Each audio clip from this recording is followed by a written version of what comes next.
Ik ben Tom Oosterhof en ik ga een platenzaak op 14 Ljouwert. Van hoofdzakelijk het huddere werk al wat. Nou, die vlaggen die hak ik in Bretagne alleen aan. Als dat just bijvoorbeeld in Schotland of Ierland of in Catalonië, daar is ik al tweetalig. Nou, in principe zei ze, nu komen ze hier in binnen, dus hoi. Maar dan juist wel hoe hun reacties vaak van nou, waar ze wij komen.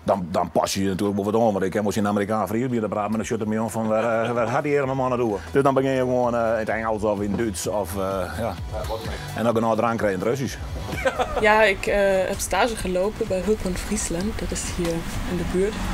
En daar heb ik wel geleerd om Fries te verstaan, zeg maar. De meeste Duitsers kennen het net zo goed. Nee, zeker. In Noord-Duitsland heb je een accent die heet Plattdeutsch.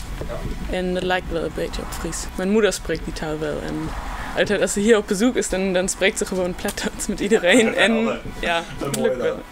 Het is mijn eerste keer dat ik een Duitse tref die het Fries versteert. Maar dat is wel mooi natuurlijk. Maar meestal praat ik een beetje wat Duits met de Duitsers naar mij natuurlijk.